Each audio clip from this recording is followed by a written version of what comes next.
키친, 당신의 행복이 시작되는 곳. 아침이 되면 해가 떠오르듯이 봉우리였던 꽃이 활짝 피듯이 아무런 가식도 없이 가족과 친한 사람들에게 맛있는 밥을 만들어주는 것. 그렇게 자연스럽게 솟아나는 마음으로 만드는 것이 바로 요리라고 생각합니다. 일이 바빠서 아이에게 직접 만드는 간식을 해줄 수가 없다고 고민하던 요리 교실에 수강생이 있었습니다. 저는 이렇게 말해줬습니다. 오니기리는 어때요? 엄마가 만든 오니기리가 있으면 간식으로 충분해요.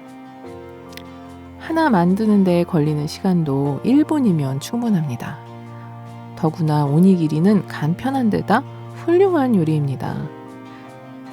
고민하던 수강생은 그로부터 10년 동안 학교에서 돌아온 아이가 배가 고프면 먹을 수 있도록 식탁 위에 엄마 오니기리를 계속 놓아두었다고 합니다.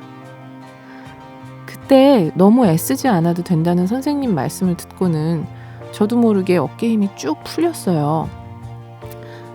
웃다 울다 하면서 아련하게 과거를 회상하더군요. 집에서 음식을 하면서 가장 우선으로 생각하는 것이 아마 배 골는 일 없이 영양가 있는 음식을 먹는 것이겠죠. 그렇다면 비싼 돈을 들여 산 고급 과자나 무리를 해가며 만든 수제 간식보다 애정을 담아 만든 오니기리가 좋은 것은 당연합니다. 애정을 어디에 두어야 할지 헷갈려서는 안 됩니다. 요리 실력을 떠나서 요리하는 마음을 가장 중요시해야 한다는 것을 잊지 마세요. 밥을 하는 손에 어떤 바람을 담고 있나요? 아이 밥을 만들 때는 다른 사람의 도움이 되는 아이로 자라기를, 어른 밥을 만들 때는 오늘 하루 활기차게 보낼 수 있기를. 저는 오랫동안 이러한 마음으로 요리를 해왔습니다. 나름의 철칙인 셈이죠. 오로지 가장 소중한 바람만을 음식에 부탁하며 음식을 먹는 사람이 생명의 힘을 얻도록 합니다. 음식을 만드는 사람의 마음과 에너지는 그 사람의 손을 통해 음식에 담깁니다. 사랑하는 마음뿐만 아니라 화가 나서 만들면 요리한 사람의 분노의 에너지가 음식에 담기게 되어 그 음식을 먹은 사람에게 영향을 주게 됩니다.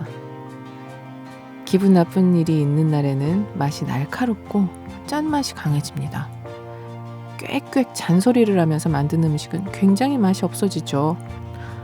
짜증을 내면서 만든 그 기운을 음식에 담게 되면 애써 만든 음식에 나쁜 에너지를 뿌려서 소중한 사람을 먹이는 것이 되니까요.